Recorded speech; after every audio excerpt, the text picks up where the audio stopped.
हमारे हाथ से शिक्षा छीन ली तो जितना बर्बाद ओबीसी होगा उतना बर्बाद एससी होगा, एसटी होगा, माइनॉरिटी होगा। शिक्षा खत्म, रोजगार खत्म, आमदनी आपकी है नहीं और सब खुश हैं कि हमको। एक आदमी हमारे यहां था, तो पुरानी कहावत में मिलता है, उसको वरदान देने के लिए कोई आया तो कहा एक शर्त है कि हम तुमको, तुम जो मांगोगे वो मिलेगा, लेकिन जितना तुमको मिलेगा उससे दुगना तुम्हारे पड़ोसी को मिल जाएगा, छोटे भाई को मिल जाएगा। तो वो चाहता तो मांगता कि मुझे एक घर मिल जाए, गाड़ी मिल जाए, नौकरी मिल जाए, भले उसको 2 मिल जाए कोई बात नहीं, लेकिन उसने क्या मांगा पता है? कि मेरी एक टांग टूट जाए ताकि दूसरे की दोनों तो टूटेगी। हमारे लोग इसी में खुश हो। हम पता ही नहीं, हमें समझ में आया कि हमारा दुश्मन कौन था वैचारिक रूप से। ओबीसी में किसान कमेरा जातियां 60% आबादी ओबीसी की, और ओबीसी की न तो जाति जनगणना हो रही है और न तो ओबीसी को उनके आरक्षण मिल रहा है। आज भी मंडल कमीशन कहता है 52% आबादी को 27% आरक्षण मिला हुआ है। शेड्यूल कास्ट को तो चलो 15% आबादी थी, 15% मिल गया। शेड्यूल ट्राइब को 7.5%, अब थोड़ी बढ़ गई है लेकिन फिर भी आबादी के मुताबिक रिजर्वेशन मिल गया। ओबीसी की आबादी 52% मंडल कमीशन के अकॉर्डिंग, रिजर्वेशन मिला 27। आज भी इस देश का एक इंस्टीट्यूशन बता देना जिसमें ओबीसी 60% हो पाया हो, 27% भी नहीं है। 27 छोड़िए, आज देश के सेंट्रल यूनिवर्सिटीज में ओबीसी प्रोफेसर 4% है, आबादी 60% है। यानी जिस देश में 100 में 60 प्रोफेसर ओबीसी होने चाहिए, उस देश में 100 में 4 प्रोफेसर ओबीसी हैं, और ओबीसी सबसे पहले धर्म बचाने की लड़ाई में लड़ने चला जा रहा है। यार ये बात हमें अपनी आलोचना के लिए कहनी पड़ेगी कि नहीं करनी पड़ेगी? अरे धर्म तो दिल में था रे भाई, मोको कहां ढूंढे रे बंदे, मैं तो तेरे पास में।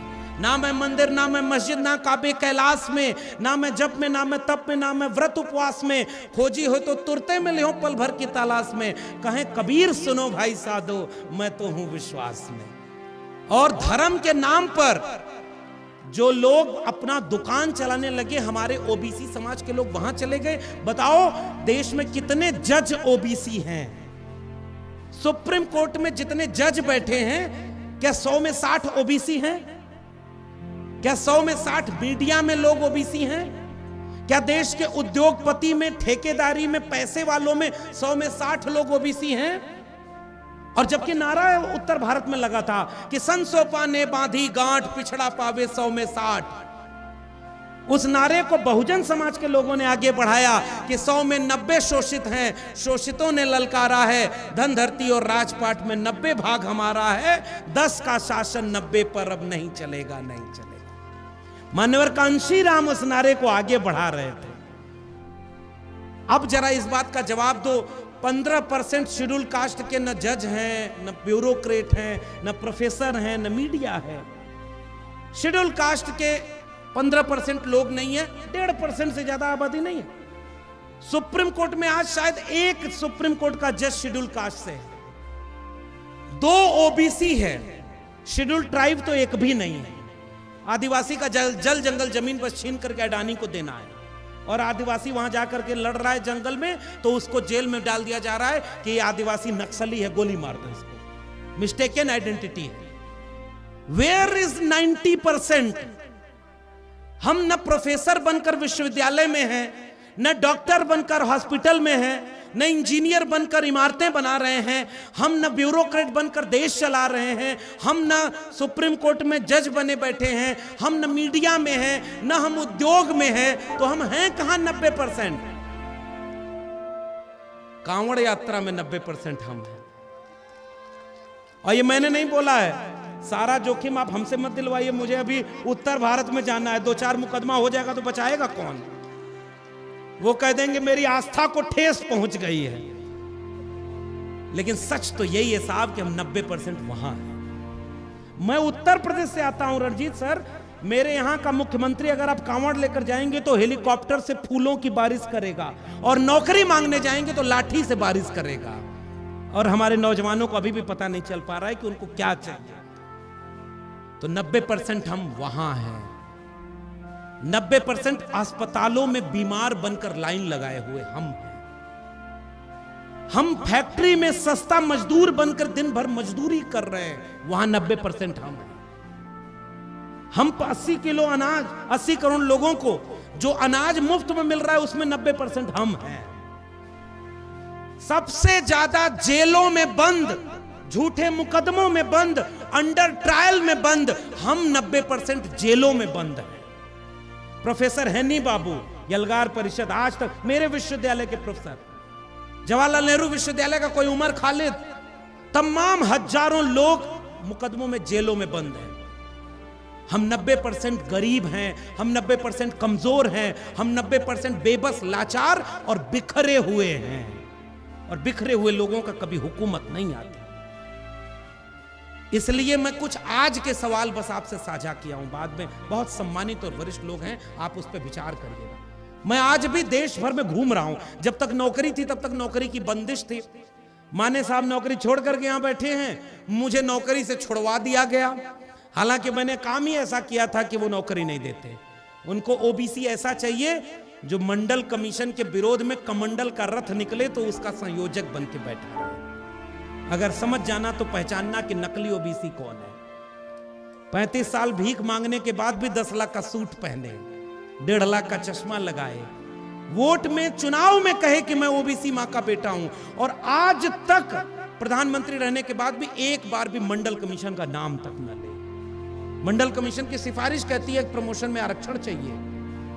मंडल कमीशन कहता है कि अगर आरक्षण की अपर लिमिट 50% से ऊपर हो जाए तो जितनी जिसकी संख्या भारी उसकी उतनी हिस्सेदारी, ओबीसी का आरक्षण बढ़ाकर 52% होना चाहिए। कैसा ओबीसी जो इसमें एक भी सवाल का जवाब नहीं देता हो। और वो तब आपको ओबीसी बन जाता है जब उसको वोट लेना होता है, वो ओबीसी बन जाता है जब उसको दंगा कराना होता है, और उसके बाद वो बात सबको धर्म के नाम पर एकजुट करता है। मैं आपसे गुजारिश करने आया हूं, और आज के सवाल को गुजारिश करके जा रहा हूं। हमें दूर जाना है, आज ही शाम को फ्लाइट है, तो आप अभी और वक्ताओं को सुनिएगा। मैं 1000 किलोमीटर दूर से आया, अपना दिन का काम छोड़कर आया। मेरा अभी भी काम है पढ़ाई लिखाई। मैं 2 किताबों को लिखने का काम कर रहा हूं। नौकरी नहीं है तो सैलरी नहीं आती, लेकिन इतने के बाद भी जो बिरसा, फूले, अंबेडकर और पेरियार की बात करें उसमें इतनी खुददारी है कि कितना भी गरीब रहेगा भीख मांग करके कभी गुजारा नहीं करेगा।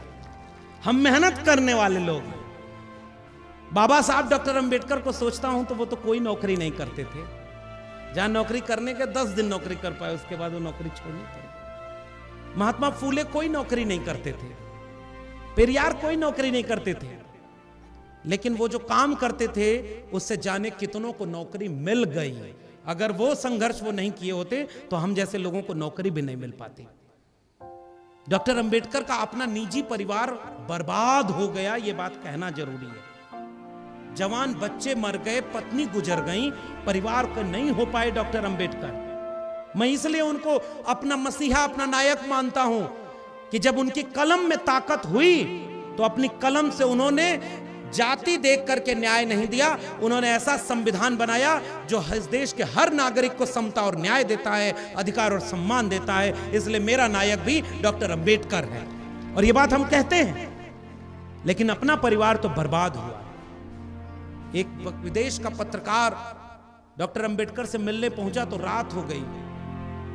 कहानी तो यह भी मिलती है कि कई और लोगों से मिलने पहुंचा तो सब लोग सो गए थे। डॉक्टर अंबेडकर के यहां पहुंचा तो वो जाग रहे थे। उसने कहा कि डॉक्टर अंबेडकर आप सोए नहीं। तो डॉक्टर अंबेडकर ने कहा कि मेरा समाज सो रहा है इसलिए मैं जाग रहा हूं। आज उनके जागने का क्या फल है। 75 साल बाद संविधान बदलने की बात करने वाले हुकूमत कर रहे हैं, और संविधान जिसने 90% कमेरा को हिम्मत और आवाज दी, उसे पता ही नहीं कि हुकूमत क्या होती है। बाबा साहब ने कहा कि जाओ अपने देश की, अपने घरों की दीवारों पर लिख दो कि तुम इस देश के शासक हो। अब दीवार पर तो लिख दिया, पानी बरसा, मिट गया। अब शासक कहां से बैठे, क्योंकि हमने अधूरे मन से लिख दिया था। हम औपचारिकता निभा रहे हैं। हम अपने जो लड़ने वाले लोग हैं उनको बचा नहीं पाते। हमको पता है कि एक आवाज इंडिया टीवी का मतलब क्या होता है। लेकिन क्या आज YouTube की दुनिया में सबसे पहला चैनल हम अपने आवाज इंडिया टीवी को बना पाए? नहीं बना पाए। घर जाके सोचिएगा क्यों नहीं बना पाए। इसमें कौन सा पैसा लगता है? कितना हम लाइक, शेयर और सब्सक्राइब करा पाते हैं अपने लोगों को? हम पता ही नहीं हमें कि किसको मजबूत करना है। विपरीत परिस्थितियों में जो निडर होकर के, बेखौफ होकर के लड़े, आप हिम्मत बन के उसके साथ देना चाहिए।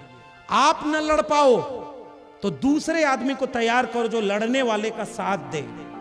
अगर वो भी ना कर पाओ तो चौराहे पर जब बैठो तो उसकी तारीफ किया करो कि हां, विपरीत परिस्थितियों में भी लड़ने वाला कोई खड़ा है। अगर वो भी ना कर पाओ तो जा करके उसकी आर्थिक मदद कर देना। अगर वो भी ना कर पाओ तो केवल इतनी मदद करना कि उसका विरोध मत कभी करना और उसका विरोध मत होने देना। लेकिन सच बताइए, हमारे समाज की सबसे बड़ी समस्या क्या है? हमारा पहला विरोधी हमारे घर में पैदा होता है। am I राइट और रॉन्ग? भाई को भाई से लड़ा दिया गया और हम बिखरे हुए लोग अब इंतजार कर रहे हैं कि कोई अंबेडकर अवतार लेंगे, कोई फूले आएंगे, कोई पेरियार आएंगे, कोई कांशीराम आएंगे, तब इस समाज को एकजुट करेंगे। कोई लौट कर नहीं आने वाला। और हम कोई पुनर्जन्म में यकीन नहीं रखते। आज हम भी चाहते हैं कि हमारे घर में कोई अंबेडकर हो, कांशीराम हो, लेकिन हमारे घर में ना हो, पड़ोसी घर में हो। हमारा बच्चा तो अच्छी जगह नौकरी करे, अच्छी शादी विवाह हो, अच्छा घर बनवा ले, यहाँ लाखानदूर में भी एक घर रहे, एक घर नागपुर में रहे, और अगर अच्छी नौकरी रहे तो दिल्ली में भी एक घर बनवा ले। और समाज की चिंता कौन करे? पड़ोसी करे। हाकिमे शहर क्यों किसी बात पर अब ठौर करे? उसकी मर्जी है, जिसे चाहे उसे गौर करे। सोचते सब हैं जरूरी है बगावत, लेकिन चाहते ये है कि आगाज कोई और करे। समझ पाए? अपने घर से कुर्बानी न देनी पड़े। मैं भी जानता हूं कि मैं नौकरी में था, उसके बाद नौकरी चली गई। मेरे घर वाले आज भी कहते हैं कि चुपचाप अगर रहे होते तो नौकरी करते, 1.5-2 लाख रुपया तनख्वाह होती। मैं सोचता हूं कि इतने 10,000 प्रोफेसर वहां हैं, किसी को कोई नहीं जानता। मुझे मेरा समाज जानता पहचानता तो है, मुझे सम्मान और इज्जत तो देता है। इसलिए जो भी लड़ने वाला हो, मेरी गुजारिश है उसे अकेला मत पड़ने देना। और मैं आपसे छोटा हूं, मंच पर जितने लोग बैठे हैं उनसे उम्र में छोटा हूं। मेरी जितनी उम्र नहीं होगी उतना उम्र संघर्षों में देने वाले लोग यहां बैठे हैं। मैं आपसे निवेदन करके जा रहा हूं, हमने नाक लंबी कर दी और दिल छोटा कर लिया है। अब हमारे दिल में अपने भाई के लिए भी जगह नहीं बची। ओबीसी से लड़ रहा है, SC से लड़ रहा है, और जो नहीं लड़ रहा है उसके लड़ाने के लिए सुप्रीम कोर्ट से फैसला आ जा रहा है। बांट दो, आरक्षण को बांट दो। और आप अपना आरक्षण दिया हुआ जो है वो नहीं बचा पा रहे। ओबीसी जाति जनगणना नहीं करा पा रहे। लेटरल एंट्री आ गई, NFS आ गया, और आपका वोट तो ऐसे लूट लिया जा रहा है कि सरकारें आपके सीने पर चढ़कर दूसरे की बन जा रही हैं और आप कुछ नहीं कर पा रहे। जब आपकी हुकूमत नहीं होगी तो आप क्या बचाओगे अपना परिवार? इसलिए जीतने का ये हुनर भी आजमाना चाहिए। जंग अगर भाई से हो तो हार जाना चाहिए। हम भाई से नहीं लड़ना है। आज अगर डॉक्टर अंबेडकर होते तो संविधान बचाने के लिए इस समाज को देख करके अफसोस कर रहे होते कि मैं इतना बड़ा समाज तैयार करके गया। नारे तो जय भीम के बहुत लगने लगे, लेकिन संविधान को बचाने के लिए और इस मुल्क पर हुकूमत करने के लिए कोई तैयार नहीं हुआ। मानवर कांशीराम के वारिस आज कहां खड़े हैं? मानवर कांशीराम होते तो ये सोचते कि मैंने नौकरी छोड़ी, मैंने परिवार छोड़ा, मैंने घर छोड़ा, इसलिए कि बहुजन समाज के नाम पर जो पार्टियां बनेंगी वो मिशन और आंदोलन छोड़ देंगी। किस डर में? और जो डर गया उसका कभी इतिहास में नाम नहीं मिलता है। लड़ने वालों का इतिहास में नाम लिखा जाता है। मेरी किताब प्रोफेसर की डायरी यहीं से आप पढ़िएगा।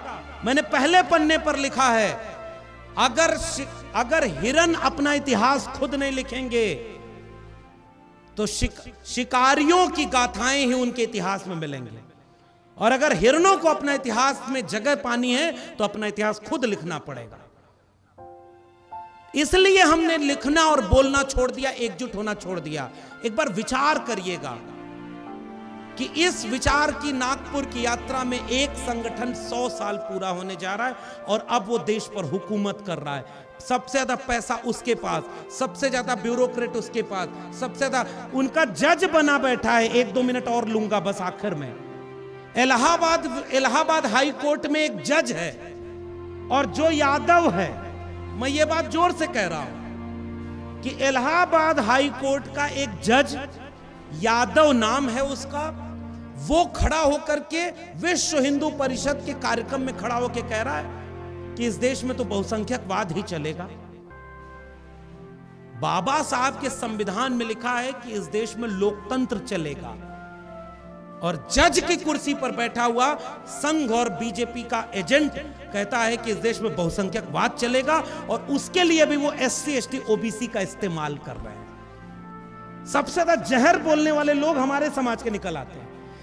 हाँ, हमारे बड़े बड़े बुद्धिजीवी जाके उनके खेमे में बैठ करके आजकल कह रहे हैं अंबेडकर और सावरकर एक हैं, और अंबेडकर और सावरकर के विचारों का भारत बनाना है। डॉक्टर अंबेडकर कहीं होंगे तो ये देखकर क्या सोच रहे होंगे कि उनके सबसे बड़े बुद्धिजीवी उनको सावरकर के बगल में खड़ा कर दिए, जिनकी पूरी लड़ाई उस तरह की विचारधारा के खिलाफ खड़ी थी, और हम कुछ नहीं कर पा रहे। हमारे लोग दगाबाज निकल गए, हमारे लोग बिक गए, हमारे लोग डर गए, समझौता कर लिए, और जो बचे हैं वो आपस में लड़ रहे हैं। ये आलोचना करने में आपके बीच में आया था।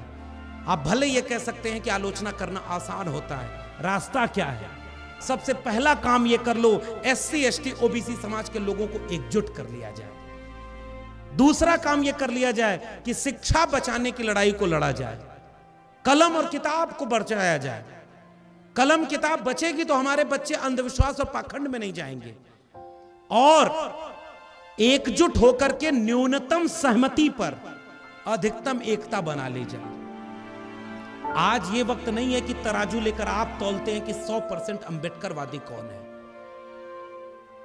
आज वक्त इस बात का है कि न्यूनतम सहमति पर उस दक्षिणपंथी विचारधारा के खिलाफ कौन लड़ रहा है, भारत का संविधान बचाने के लिए कौन लड़ रहा है, उस संविधान को बचाने के लिए एकजुट हो जाया जाए। संविधान बचा रहेगा तो बाकी लड़ाई हम अपने घर की लड़ लेंगे।